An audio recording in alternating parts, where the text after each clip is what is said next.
Blood pooled on the white tile. My nose throbbed, bent sideways, leaking down my throat like rusted syrup. He grinned, my brother, still breathing heavy from the swing that sent my skull into the refrigerator door. His knee had landed square, up, brutal, deliberate. Not the first time, but the worst so far. I reached for the phone with a shaking hand, cold fingers slipping in my own blood. Mom's voice sliced through the haze. "It's just a scratch."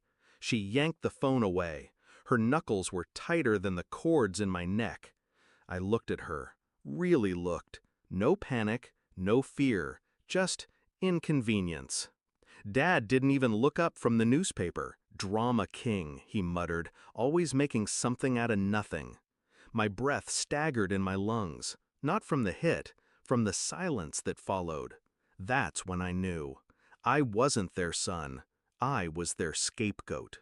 The thing about survival is, you learn how to disappear inside your own skin. I stopped crying around age 9. Learned that bruises under sleeves fade, but silence? That lasts. He always got away with it. My brother, Eli, their golden boy. Captain of the wrestling team, Dean's List, friendly handshake with the pastor every Sunday, the kind of smile that made people forget to ask questions. And me? They had a word for me. Overreacting, sensitive, a handful. But that night, something fractured that couldn't be taped shut. I stared in the mirror at my twisted face, the swollen bridge of my nose casting a shadow. One of my eyes nearly sealed shut. And I whispered to myself, "They want quiet? I'll give them silence so loud it'll bury them." Not rage, not revenge, just clarity. I didn't scream, I didn't call the cops. I started collecting. Phone records, school reports, credit card statements. I shadowed Eli's life like a ghost, unseen but ever present. I smiled at the breakfast table. I asked about his job at the university lab. I already knew the funding was fake. The grants he bragged about? Rejected months ago. I checked the university board's archives. He forged the emails, doctored the logos. The entire position was a fabrication. He'd hacked his way into a system that wasn't watching. My parents never verified. Why would they? He was Eli. They never noticed their golden son's glint was flaking off. I found the messages he sent to underage girls, screenshots, IP traces, even the burner apps he thought disappeared. I traced them all, every fake name, every time-stamped file. Then the real gem, his scholarship fraud, using my identity. That's when my hands began to shake, not from fear, from possibility. I left the evidence on the table, bound, categorized, unlabeled. They'd have to read it, digest it.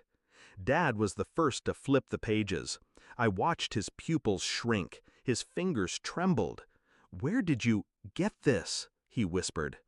Eli walked in halfway through, saw the papers, froze, then laughed. "He's making stuff up again. You're really gonna believe?" I stood, quietly, walked over, held up a photo, a teenage girl. His texts, her age. "I already turned this into the board," I said. "Your fake job's gone. Your email's been deactivated. They'll press charges. Maybe not today, but soon."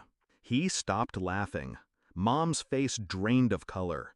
She looked at him, then me. Still, she tried. "This doesn't prove." I cut her off.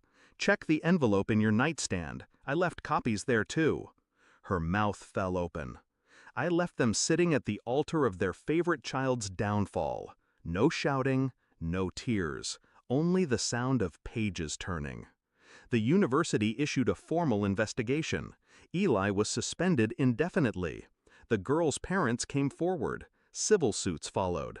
I didn't testify. I didn't need to. The digital trail was enough. I watched from a distance as their world turned in on itself. Mom came to my room once, knocked. I didn't answer. Dad tried the next day. "We didn't know." "You didn't want to know," I said through the door. They stopped knocking. The whispers started soon after. At church, at the grocery store. People who once beamed at Eli now looked away. I applied to college that fall, under my own name, got a scholarship, no forged signatures required. When I packed my bags, they stood at the stairs, both hollowed out by their own loyalty to the wrong child. I looked at them once, then turned my back. I don't know what became of Eli. Last I heard, he fled the state, avoiding subpoenas. Mom still writes me emails I never open. She signs them with words like family and forgiveness. But I've already buried that name. Buried it the moment blood ran down my lips, and they called it drama. Funny. They called me the liar, the weak one, the burden. But the truth? The truth wore his smile, and I was the one who watched it rot from the inside out. All I ever needed was for someone to look deeper. They didn't, so I made sure the whole world had to.